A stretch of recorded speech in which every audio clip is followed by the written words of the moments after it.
Agree to equal the member for Goldstein. Thank you, Deputy Speaker. Deputy Speaker, when the Minister for Small Business can't even turn up to defend her legacy as the Minister, when the previous Speaker for the government couldn't even use the allotted time, Deputy Speaker, to be able to defend the legacy of this government. You had your chance, Member for Deakin, but you couldn't even use your full time to defend the economic legacy of this government, and particularly in terms of the importance of standing up for small business. It says something and speaks to something directly about this government, about where their priorities are, because despite their boasts, despite their claims, the reality is Australians are living with the cost of living crisis, and more importantly, small business is living with the cost of small business crisis that this government has delivered. That is why Australia right now has the biggest number of insolvencies of small business in its history. And we only need to look at why. We have a persistent problem of inflation because this government continues to borrow from tomorrow to fuel today. We have a record number of jobs that are being created from public expenditure.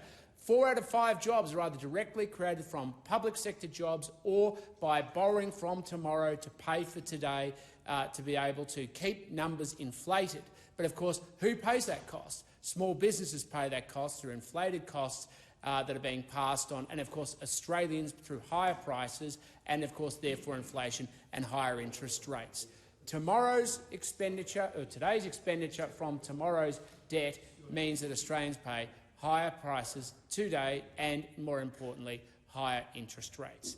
But small businesses are on the front line of this, and that's why they're experiencing record insolvencies. And the government is not your friend.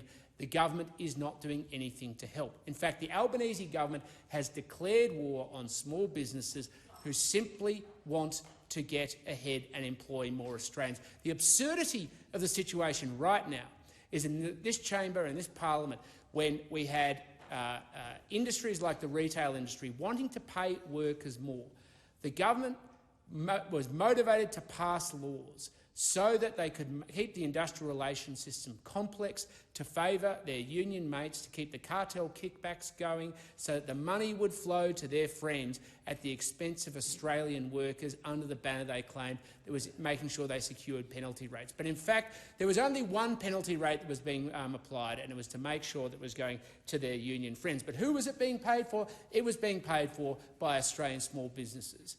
Any pathway for simplicity, any pathway where there'd be less cost on small business by making sure that they didn't have to have their own HR department, their own industrial relations department, their own tax advisors, their own lawyers, rather than those money going to wages, and of course the opportunity for small businesses to actually get ahead and profit, was the demonised worst outcome for this government. So it's a simple proposition that this government has no friends in small business because they are not a friend of small business. If you want a friend, you've got to be a friend.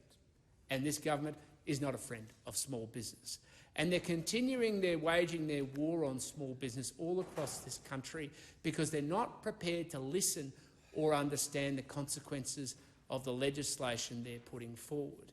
Instead, we've said this many times before, Deputy Speaker, they see no small business, they hear no small business, and they certainly don't speak to any small business, because during the discussion around the penalty rates legislation, the minister couldn't answer a simple question: how many small businesses would be impacted?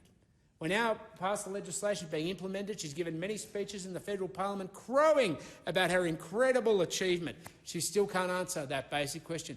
How many small businesses are impacted, Minister? We'd love to know the answer. But more importantly, how many small businesses are going to be impacted by the soon-to-be changes you're proposing around same-day payments on superannuation? I can give you a number. It comes from a report from MYOB, who actually do the payroll systems for a large chunk of the country, Minister.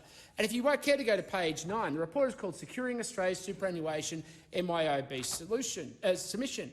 And it says, quote, "This suggests that approximately 22.6% of businesses would be at risk of insolvency from the government's legislation." So, another simple question, Minister. How many small businesses will be made insolvent because of your proposed changes? A simple question, one I've no doubt you can provide some sort of simple answer. Of course we know you won't, because you don't bother looking, because you haven't done the work. I know you've done sloppy, but we need you to actually step up. I thank the member. The question is that the proposed